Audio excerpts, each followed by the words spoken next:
Atlanta, and I got to have Carrie Gunderson there as one of our speakers. It was super fun to get to know her and the other women.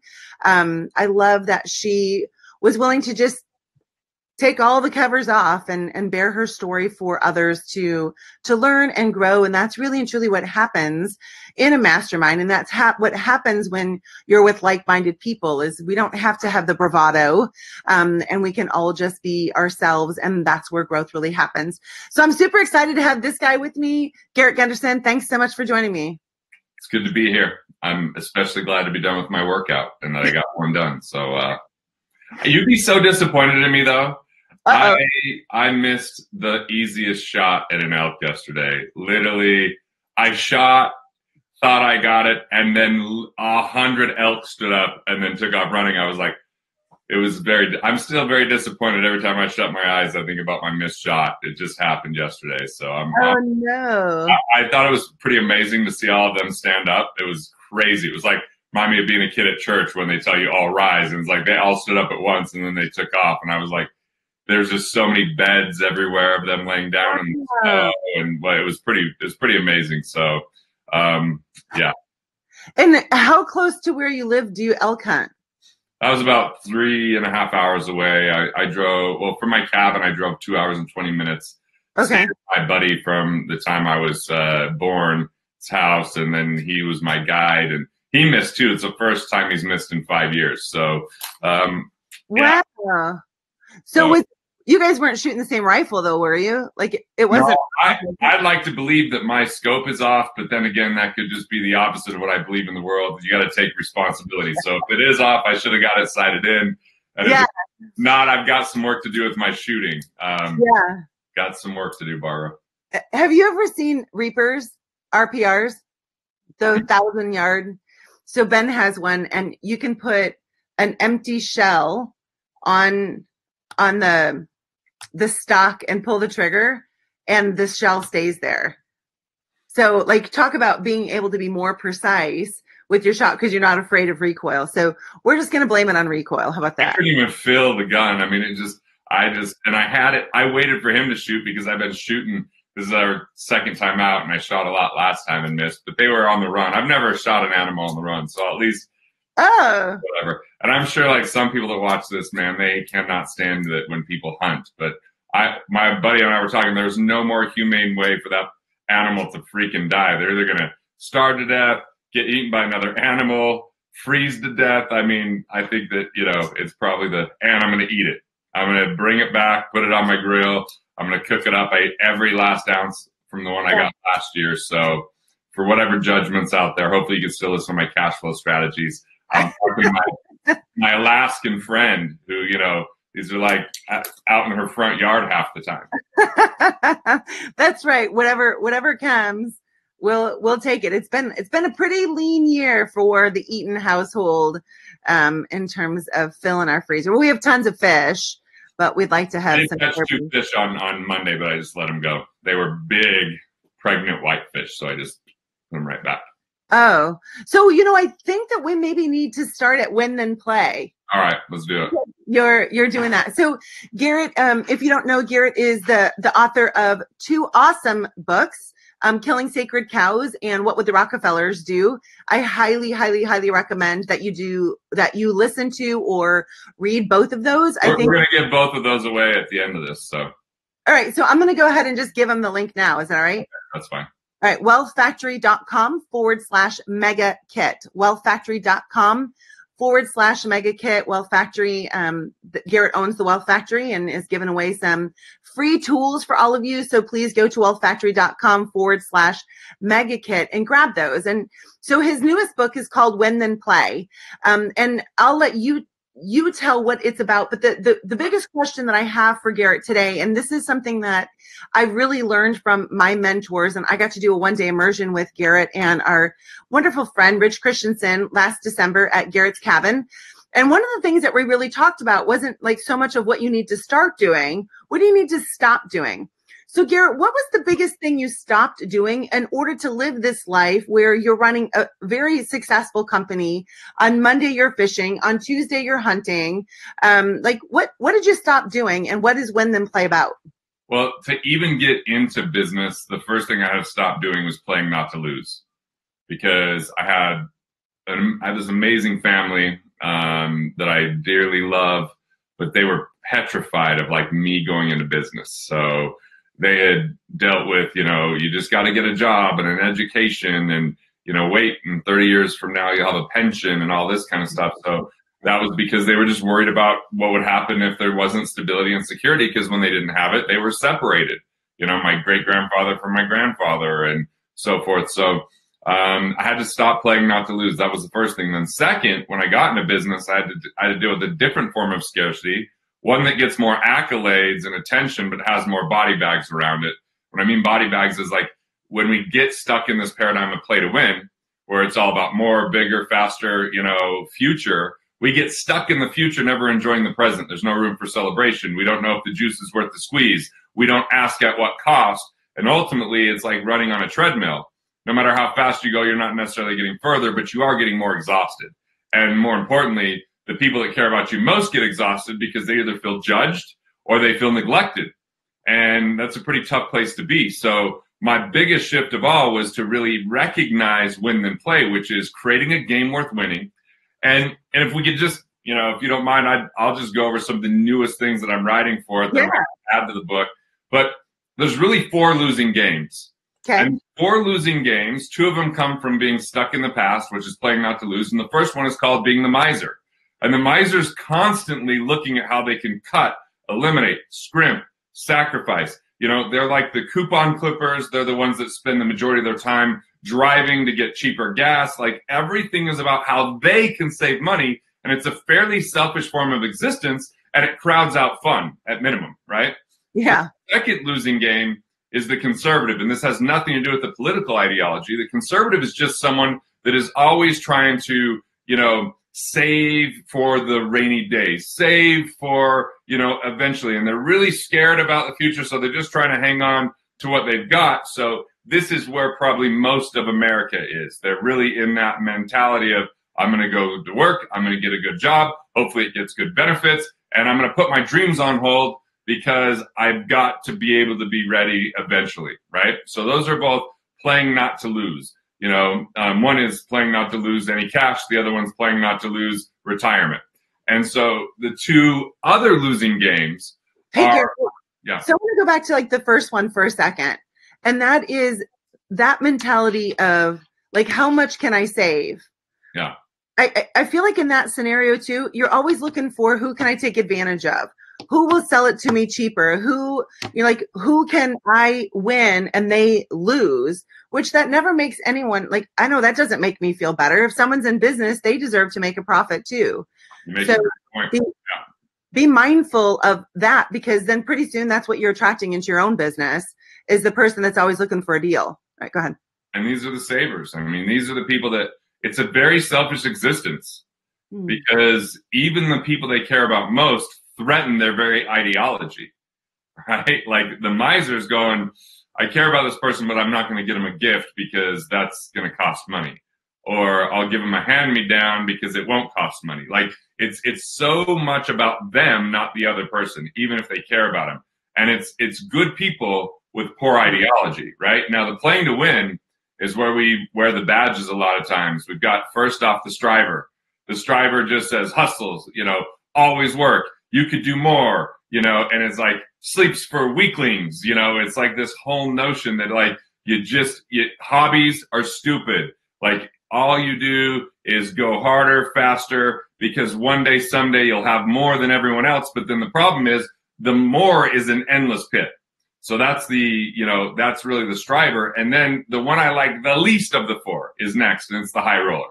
Now, the high roller can be fun temporarily because a lot of times they've got a lot of really cool things and they're willing to let you use them while they're there so that they could be this provider, and they want you to believe that they totally are going to make your life amazing, and they believe in you, and they've got the biggest bank accounts and deal flow according to them, because this is where the narcissists, this is where the sociopaths, and this is where the name droppers live, right in the high roller. So like fun temporarily, but eventually you got to realize they're exaggerators and liars, and that they don't really care about you. They're just trying to be seen as having more power. They're trying to have more and have recognition because they get so much external validation. And both of these are losing games. But here's the deal.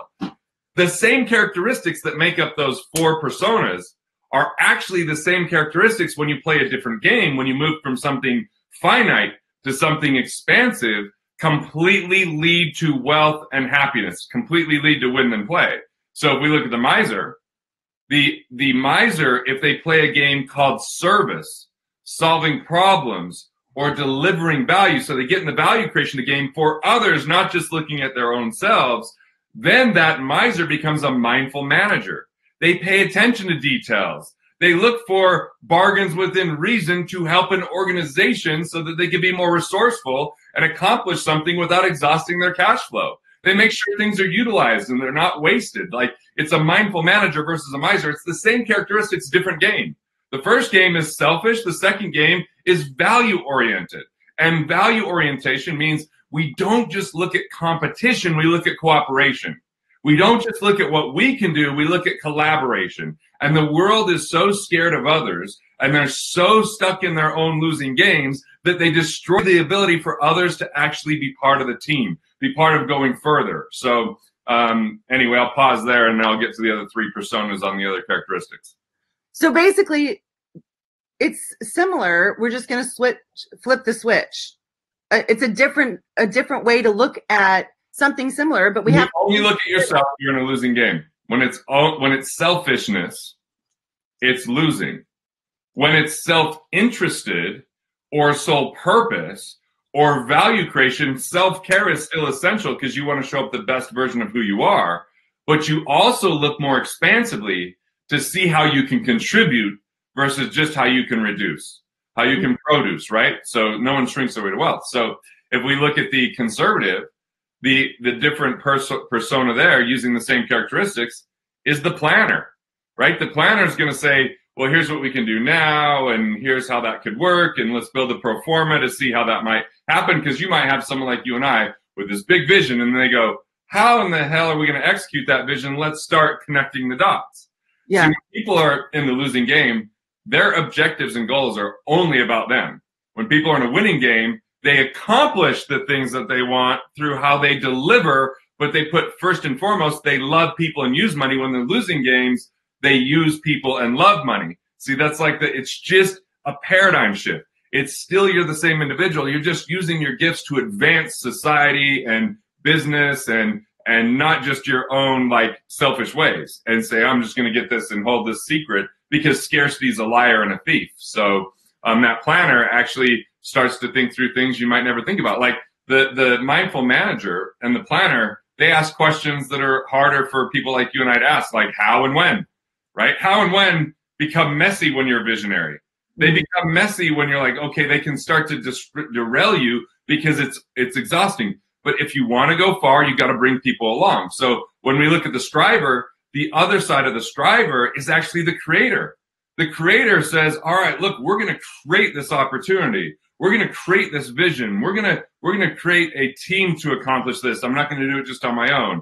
And they learn how to delegate, and they learn how to build, and they create growth in others. So they can be good for momentum. They can be good for, rallying the troops. And on the other side of the high roller is the catalyst. The catalyst connects the world together. They bring those deals so that everybody can work, and they become the biggest cheerleaders, and they become a huge part of the vision. And so it's just changing the game instead of looking only at ourselves to saying us and. It just is moving the word to and instead of either or. And value creation is the catalyst. And you've already won the game when you're playing in the right context. You've already lost the game when you're playing in the wrong container. And in the losing games, it's the wrong container. No matter how hard you work or how good you get at it, you still have a crappy life. You still have exhaustion. You still have massive judgment that holds you back. You still distrust. We could just go through all those characteristics. So then, Garrett, Rich obviously talks about doing the 180 turn, right? And the zigzag. So in this kind of situation, someone is watching this and listening or reads your book, and they're like, you know what? I recognize that I'm those 4 of playing, I'm losing, right? I'm doing that game. I want to go this way. What is the first shift? now that you've been talking about these concepts with individuals, clients within the Wealth Factory, and helping them make that shift, what is the first fundamental thing? Obviously awareness. After that, to shift that paradigm to being a mindful manager instead of a miser, to being the catalyst instead of the high roller. What are some of the shifts that you've noticed are necessary? So the first shift would be somebody wakes up in the morning. If they want to make more money, it's very common for them to think, how can I make more money? And their mind immediately takes them to increased activity, doing more. Like that's just a pretty standard operating procedure. So instead, if we just had a subtle shift and said, what can I do to make the greatest impact? How can I reach more people? How can I more deeply impact those I'm already reaching? Who has skill sets I don't have that I could talk to? And this is the formula. You begin your day with a ritual, right? And that ritual is what I would call a power hour. So exercise, education, and personal enlightenment, right? Exercise, done is better than perfect, progress over perfection. It doesn't have to be CrossFit. It could simply be you took a walk, don't care, activity, right? The second thing is on the education side, reading, watching, listening to, whatever it is that's going to move you forward in what your pursuits are. Learning from others, not going this alone. That could be anything from a podcast to rewatching this to like, what are those resources? Get those together. And the last one on enlightenment could be anything from, like I like to do this gratitude journal, to prayer, to meditation, to writing a thank you note to someone. But ultimately, you're putting on this shield of abundance where you're thinking about value creation and you're taking time to be outside of the normal busyness of the world. The busyness of the world keeps us away from thinking. Once we've done that, the hardest part of this, but the most valuable piece, is we've got to create a vision that's compelling and worthy of our life, a purpose that we never retire from. So the question is, what would drive you to do that? Because if you don't have one, minutia will destroy you. If you do have one, you'll always rise above whatever problem, because A, you don't see it as yours and yours alone, and B, it's such a big vision that it will overshadow what that problem is. So what most people's vision is limited by their current resources and their current capabilities and their current relationships. But a real vision is beyond your existing expertise. It's something that should be beyond your knowledge, beyond your resources, because a true vision gives you the opportunity to have other people come and support and build it with you. You just have to be bold enough to state it, which most people aren't, because they're going, well, if I don't know how to accomplish it and I state it, I'm going to look foolish or I'm going to fail. And then what are people going to think of me? Well, first off, you're giving people too much credit on what they think and how much they think about anyone other than themselves. And the forward-looking game is only on themselves. And second is, you're limiting the opportunity for other people to come and support and join you, right? But as soon as you create that, because if we don't speak into existence, it never exists. Yeah. And anything worthy of vision creates a miracle of that other people get involved, so we accomplish something that couldn't have existed otherwise, that we don't get there alone. Alone is a goal and objective. Vision is beyond that. So we've got vision, we've got purpose, we've got daily rituals, and then we're really looking at what our schedule is on a daily basis. Are we doing things worthy of that vision? Have we delegated things that aren't worthy of that vision? Have we gotten real clear about what we need to get to the next step and talking to people about it so they can support and take part in it? Or are we holding it because we're scared someone's going to steal it from us? So there's I've been working on this Win Then Play playbook. I'm getting pretty close to being done. It's a little bit too robust right now. It's the 10 ways to win then play, but 5 of them have to do with vision, purpose, mindset, and then the other ones have to do with money and business and those kind of things. But to me, I could give you all the money strategies in the world, but if you haven't really done this work, more money doesn't equal more happiness. It helps solve pain, but solving pain doesn't necessarily mean happy, right?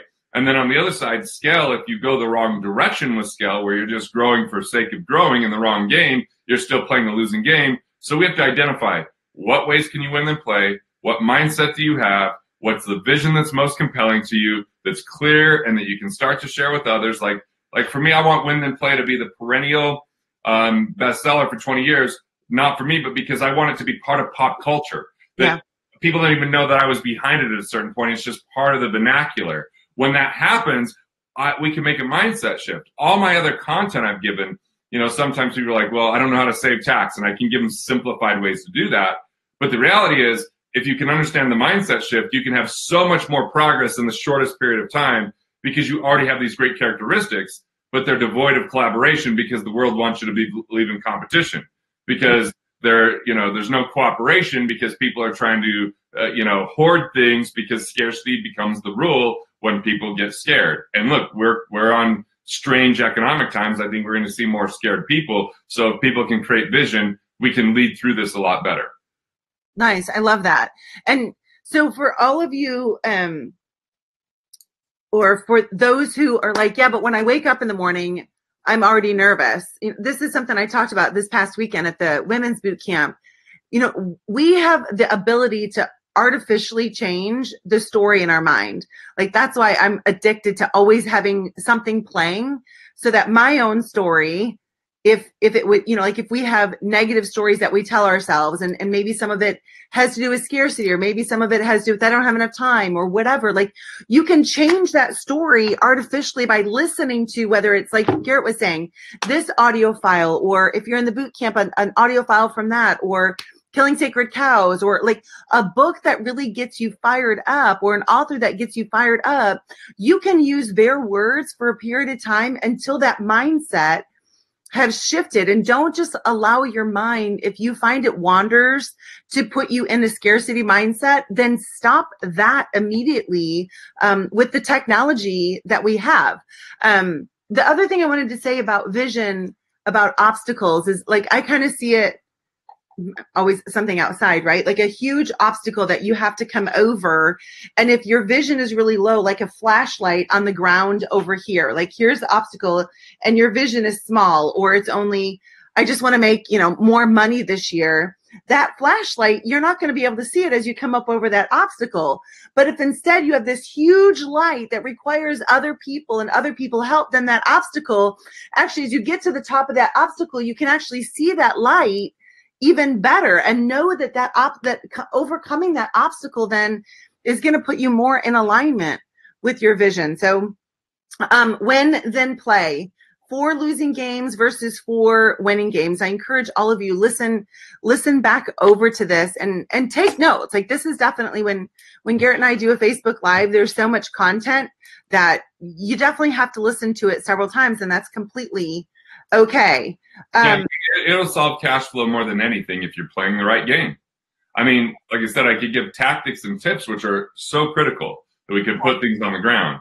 But if we put them on the ground in the wrong vision, in the wrong context, more money doesn't eliminate that fear. If someone wakes up in the morning in fear, they actually just have more to lose, or wonder when that's going to stop, or get addicted to a higher lifestyle. Depends on which game they're in. The key is to consistently say, are you playing the right game? And like, I decided I want to do a one-man play for Win Then Play. I want it to be Broadway level. I want it to be something, because look, there's plenty of people getting educated, but there's a lot more people being entertained. So what if I use entertainment to educate more people? And so rather than saying, okay, I'm going to do that alone, I called Michael Port, who's written multiple New York Times bestsellers, and I went to an amazing coaching program that he did on speaking. I said what it would look like if you directed this. He brought in a screenwriter. And then I fly to LA next week to actually talk to a manager about this and understand what venues are in existence. And this is someone that's a pretty big name. But that came because I was willing to speak it before it existed, because I was willing to collaborate and coordinate, and it hasn't happened yet, but to a large degree it has, because I'm in the game. I'm enjoying the journey. I'm loving writing the script. I'm excited to perform. I've already got a TEDx talk where I'll be performing a version of it and coming up. So it's like, you got to just calculate the wins and enjoy those instead of waiting for that final journey of, oh, now I've hit this. Okay, well, when I did that with Killing Sacred Cows, hey, let's hit New York Times, hit New York Times, then I stopped doing anything with the book, because the New York Times is about me, not about others. So the question is, how do we make a major impact? What level of impact does that make? And for me, it's 1 million entrepreneurs liberated and economically independent. In order to do that, I have to consistently say, how are we going to reach them? We've spent what we can spend on Facebook, where it's not moving fast enough. We've got a team.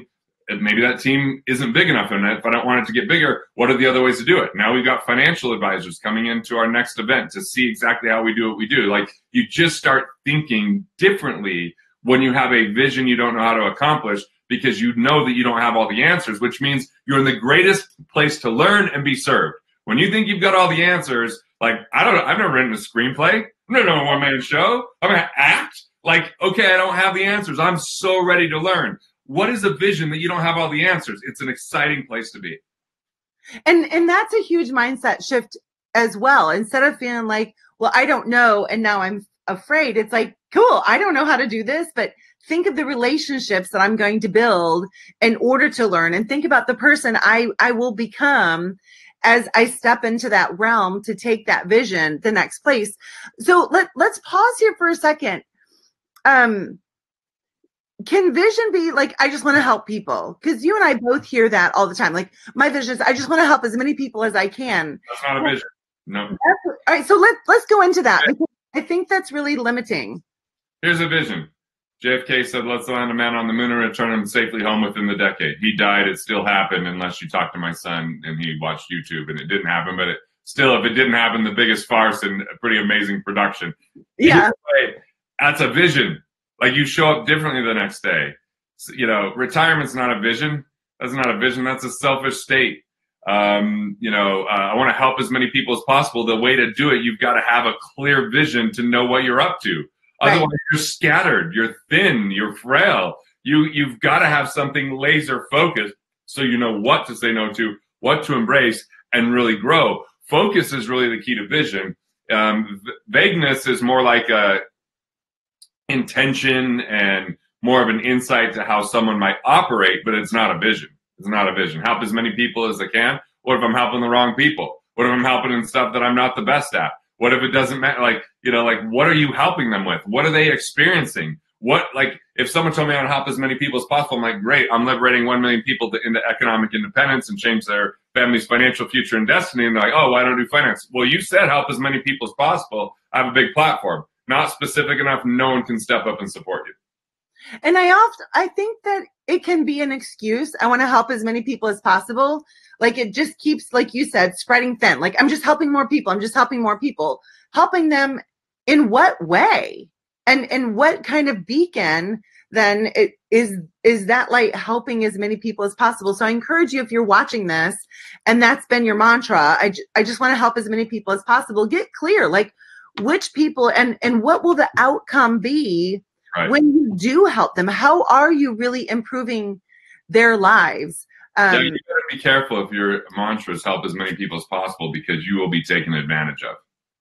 Because that's like, you'll end up going, why am I not getting ahead? Why am I not further?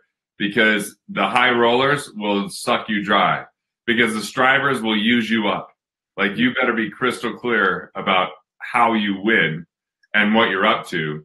And the way to create as much value as possible is you got to say no to things that aren't aligned with your sole purpose. You've got to say no to things that aren't part of your vision. And most people that are people pleasers or huge hearts but haven't taken the time to think of it, they just get derailed, unfortunately, and they get exhausted, and it's a losing game. So I want to bring up, I came to the Wealth Factory for Soul Purpose with one of my clients, Jesse, this summer, and Demi had us do this exercise where it's two people, and you say, so I would say, this is what I thought everyone thought about me when I walked in today.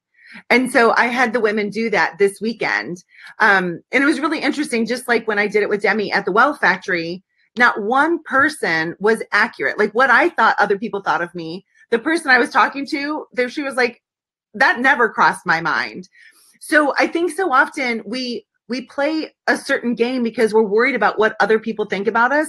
Like, they're not seeing us the same way at all. So for those who are really wrestling with this vision and this purpose and when then play, get really clear about how you're going to pour into somebody else's life, and forget the notion that they're not thinking about you. They're thinking about their own life.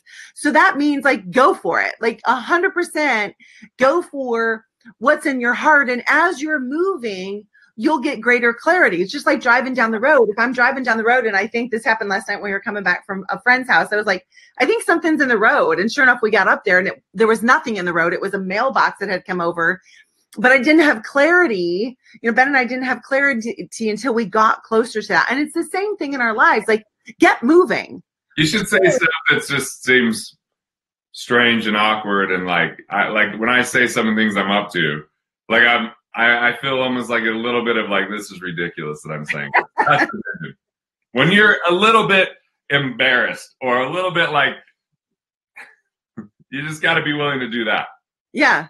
So that leads really good into running against the grain. So as I was thinking about this Facebook Live today, I was thinking about how Garrett has come to market with a message that's totally against the grain from normal investing in a normal or a typical American financial mindset, right? Which says, make sure you get the pension, make sure you save for retirement, make sure you get a 401k, and do all of these safety measures.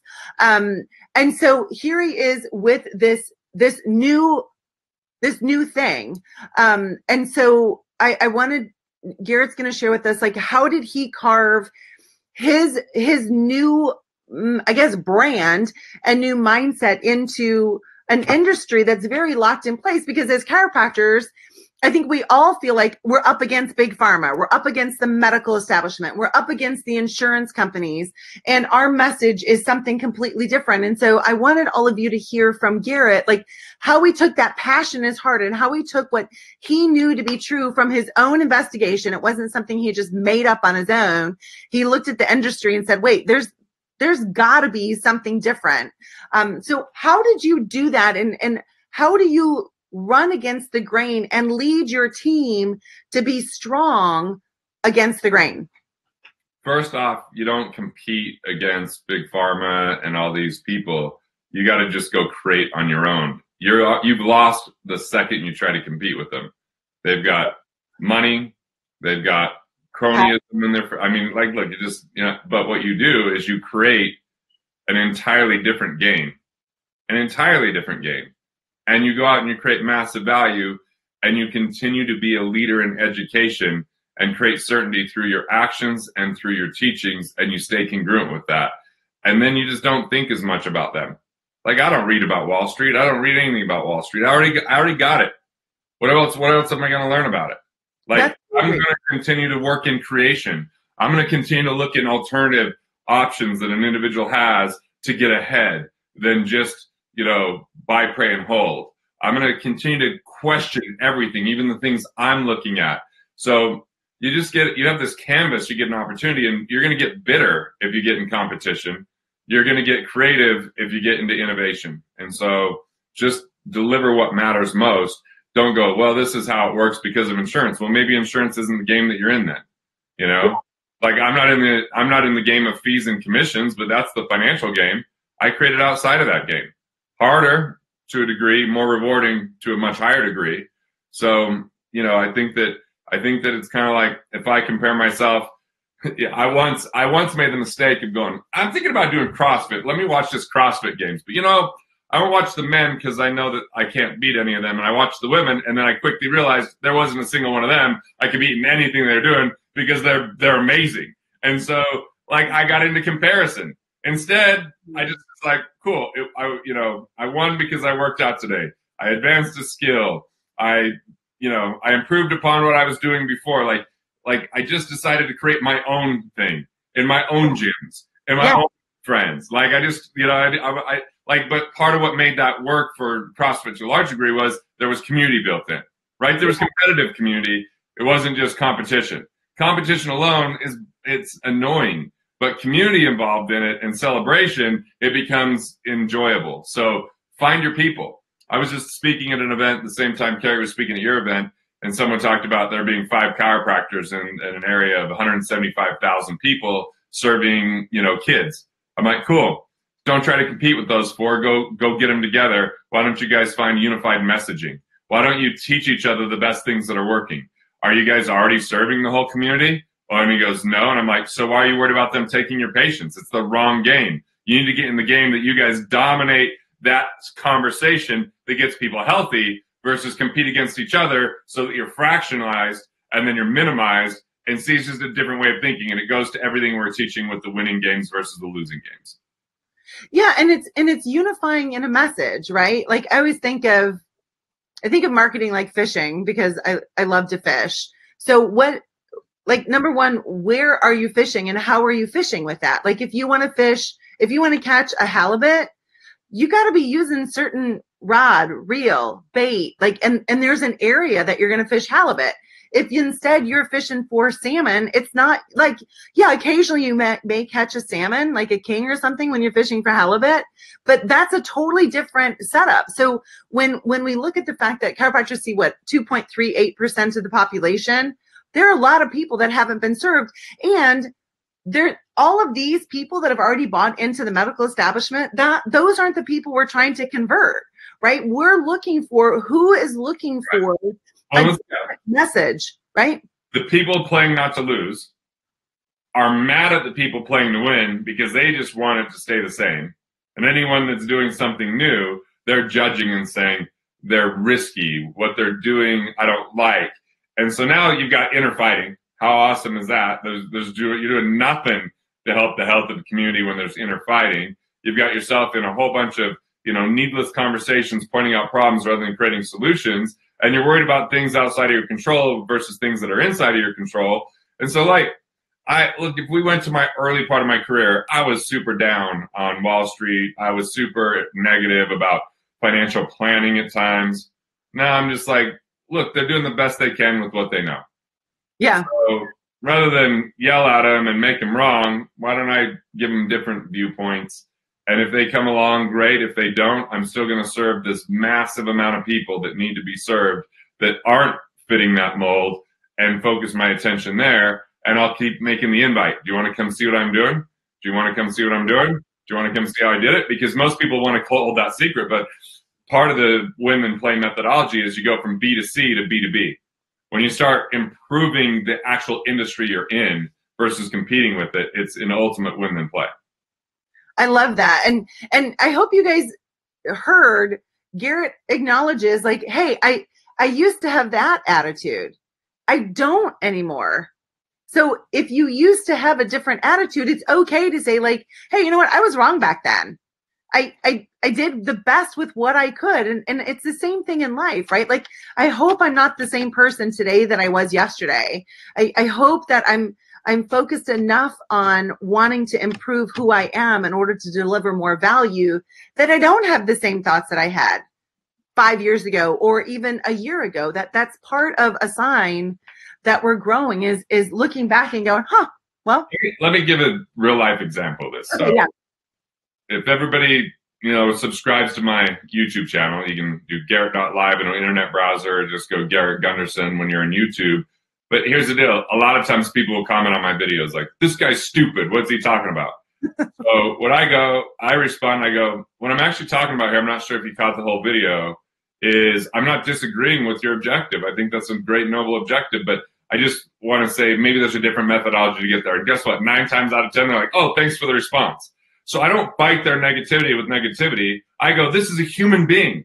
This is a human being that I confronted their existing belief system. Yeah. And without enough context and information, they're not actually an enemy. They're actually someone I can serve. And so the only and I pretty much comment on everything on YouTube. Some people are like, this guy's an asshole. And I just respond saying, yeah, somebody should take him out and kick his ass. Like, I don't care. Like, fine. We'll just be snarky and joke around if we're saying something that doesn't mean anything. And I don't take that really personal. So like that's what I'm talking about here. Everything isn't a battle. Everything isn't a fight. Everything isn't I'm wrong and you're right. Sometimes it's, hey, where can we come to an agreement and collaborate? And now we actually have some common ground to talk through things. Like, look, I had a Dave Ramsey master facilitator in my last course on Friday. And someone brought up one of his books, and I said, this guy's the best in the world at getting a train wreck on track. I really admire him for that. He's built a massive business, and I admire him for that. I'm like, but here's a couple things to consider. And then she turned around, and she's like, oh, my God, Garrett has such an amazing point here. Actually, everybody needs to hear this, because if you read that book, you're never going to get it. I made a friend. I made a fan. I didn't just throw someone under the bus. Yeah. Like, come on. In the past, I've been like, oh, that guy's an idiot. Like, he doesn't know what he's doing. He obviously knows what he's doing. He's got a massive following. Yeah. He's got to articulate. But in the past, I had too much ego and not enough collaboration and value creation because it was all about my goals and objectives and me being right all the time. Sometimes you gotta ask, do you want to be rich or do you want to be right? And sometimes you gotta question, are you really right? Or are you just being an arrogant jerk? Yeah. And I'm assuming that what you were saying, like you're being honest, like, yeah, if you're in a train wreck, like I know lots of Christian couples, especially who have followed the Dave Ramsey method, and they're no longer a slave to debt. And now it's like you just said, a train wreck, like fixing that. So that's awesome. There's another point to it. There's another part to it. And that's all that you were saying. I had that happen the other day. Somebody had posted like, what's the best chiropractic coaching system? And somebody responded like, they're all just a bunch of, crooks. They just want your money, blah, blah, blah, blah, blah. And so I get that for being an author all the time. So when people say that, I go, are you against reading? Like, what's the problem here? Yeah. If you hate reading, you're right. Authors are terrible. Yeah. I just asked the guy, like, have you had coaching? And it clearly, maybe you just haven't found the right one. You want to talk? Like, I think when people respond like that, it's a visceral response, and they've been burned before and they just don't want to be burned again, but they want a result. They want help. They just can't see their way over They're in the play not to lose mindset. Yeah. Oh, they're just going to play not to lose mindset in that moment. But we don't have to fight them. So like chiropractors that are watching this, when you see someone blast chiropractic, it's not you. They're not blasting you. They're basically saying, I've had a bad experience. I'd like somebody to help me change that. They're really asking and inviting you into their life. So see it as that instead of it being, like a foe. So here's the last topic I want to chat about, and that is cash flow in business. And what I'm talking about here is, I think, and I've heard individuals say, well, yeah, it's easy for you because you have so much money coming in. Oh yeah, it's easy for you, Garrett, because you already have so much money. So it's easy to look. I came from a coal mining town, of less than 12,000 people, and was scared to fly on airplanes, and was scared to drive in the small city of Salt Lake City because of the town I grew up in. And my whole family encouraged me to get a W-2 job. Like, yeah, easy. Yeah, I just totally came from boatloads of cash. And I was a total miser. I had a business that I saved every penny and never wanted to spend anything ever, which amazing that my wife still married to me, because I was a total miser even when we first got together, right? Yeah. It took me a while to have a paradigm shift. So I didn't just get handed money. And I think it's so important for those who are watching, like, don't compare where you are now to where we are. Like, there was if you want to do a comparison, compare like the starting, like Garrett was just saying, he was afraid to drive in Salt Lake City. He was a miser. They would live in an apartment. He told Carrie, go shop at Goodwill for your clothes for teaching, so compare that to that and go, okay, cool. So at one point we were on the same page, and now look and see, what has he learned? What has he done? Who has he studied? Who has he followed? Like, what risks has he taken? Like, that's the compare. If you want to do a comparison game, make sure you're looking at the same thing. And so how does someone, like, what's the first shift someone could make? Let's say that it's coming to the end of the year and they've done better this year than they did last year, not just gross profits, but what they're keeping, right? Yeah. What's the first way that someone could look at setting themselves up in a better position for next year? Set up a separate account, checking, savings, or money market. Can't be a business account, can't be a personal account. It's going to be a place that you pay yourself first. Take a percentage off the top and put it in that account every time you pay yourself, as automatic as possible. If you don't know where to find the money, go back and look at the last 3 years' taxes, look at your current tax strategy, look if you can restructure loans and get better interest rates, if you could renegotiate interest rates, look if you could take investments that are underperforming and pay off higher interest rate loans to free up cash flow. Find out if there's non-performing investment fees or costs inside of your retirement plans and minimize those so that you can save that cash. Find out if you have duplicate coverages or improper structure with your insurance. That money could come in. Look at your margins in your business. Look at the programs you offer. Are there things that you should drop because they're not profitable enough? Are there things that you're the best at and that you can do more of, and then you can delegate the rest? Like, that's the deal. That's what cash flow is. And there's really three things I want you to do is, one, I want you to focus on how can you make more money. Number two, how do you keep more of it through an automated infrastructure, and then saving on, all those four things I said: taxes, investments, insurance, and interest. And then I want you to consider like how to invest your money after that. Most people try to skip right to investing their money, but you haven't made up the right modalities if you haven't invested enough in yourself. If you haven't expanded your means, if you're not making a lot of cash and you're putting money in a retirement plan, you're slowing your own growth. You're not investing or believing in yourself. And I get it's easier to hand that over, but this is why I don't love those plans, is because it has people feel a false sense of security and takes good money out of their life that they could put into their own skill sets, into their own business, into their own vision, and invest in companies that they don't care about, that they don't know about, and probably that they vehemently oppose inside of the S&P 500 that would never want to do business with. So we've just got it bass-ackwards is all, and I'm just trying to flip that around. I love that. When you're just investing in a 401k, what if the exact, like that money is going into a company that is totally against who you are and what you believe in, whether it's Roundup or Big Pharma or whatever kind of company you feel is invoking injustice in the world, you are always your best resource. And that's one thing I loved about when my dad and I came to the Wealth Factory, is just the importance of you are your greatest asset ever. So what are you, like, how are you pouring back into yourself? I recently asked that question. I don't remember if it was on a Facebook Live or I was speaking of, is it easy for you to pay $5,000 or $25,000 for a new x-ray unit or a new table? But you look at like investing that in yourself, you're like, whoa. To me, that's a huge red flag. If you don't see yourself as the greatest asset in your business, start there. Like, start looking at what a huge asset you are, not only for your business, but in your personal life too. How can you improve yourself in your personal relationships? Because if our personal lives are a wreck, it's going to come back into our professional lives big time.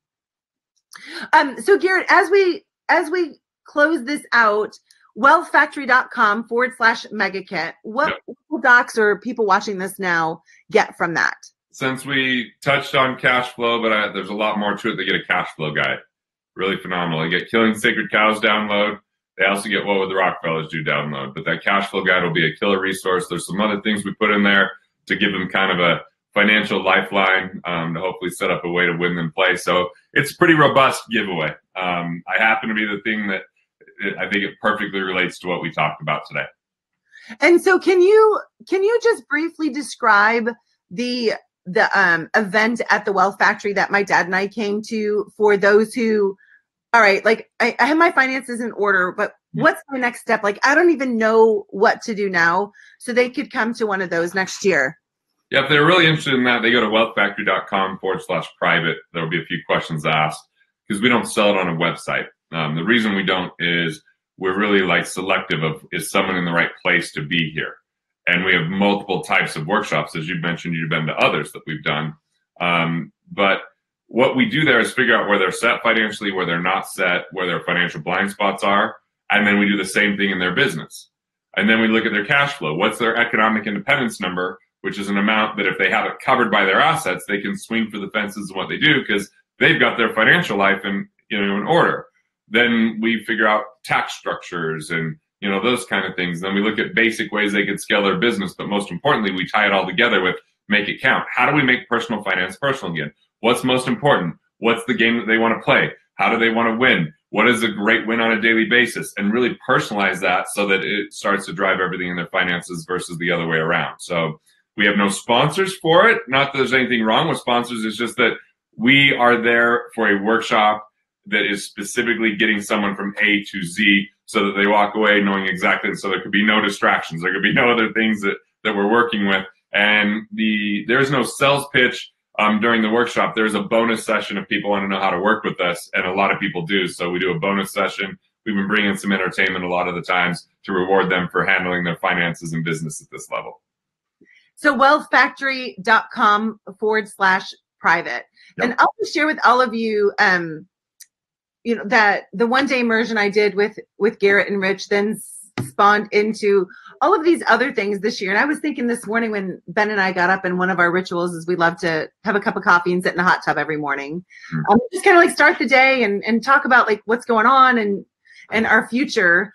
And last year, 2018, I was always up by 4 o'clock in the morning just hitting it hard. And now, I mean, I get up that early if I have to get on an airplane, but now instead I'm staying in bed a couple extra hours with my husband, which is a huge gift to both of us that we really enjoy. And so I want to just encourage all of you that wherever you are today, there is a way out. There is a way that you can take a step into the life that you truly desire, where you can win and then play. So Garrett, thank you so much for joining me today. I really appreciate it. All of you pop in the comment section and just say, hey, thanks, Garrett. He's a super, I don't want to say busy man, but I really do appreciate a lot of hobbies. Don't think of busyness as played away, and think of it as like, I've got 2 kids. I've got stand-up comedy that I'm doing. I'm writing a one-man show. I'm hunting and fishing. Like I feel like I've run, but I'm very direct with my time for sure. Yeah, absolutely. And so it's a great gift that you spent this time with us this morning. So I love that the one time we did an immersion at my cabin, there was no heat and it was freezing, and so I was just so thankful that we had an Alaskan who's tough as nails, Barbara, and we'll release a video with us all chattering under blankets eventually. And thanks for taking good care of Carrie and giving her the opportunity to share her gifts. So it's awesome that you saw that in her and brought her out, and I think she really enjoyed it. Like, she felt like she could pinpoint 4 people she made an impact on from conversation after her talk, where she was giving very specific strategies and saw relief and release from what she was talking about. So I thought that was really pretty phenomenal, and appreciate how you show up, Barbara. Yeah, absolutely. Well, thank you. All of you, God bless you. Have an awesome day. If we can help you, please reach out. Don't just sit back and go, oh, I should probably contact them sometime. No, do it right now. Don't wait. We can either direct you to the right people, or maybe we're that for you. So have a great day, and we'll see y'all later. Bye.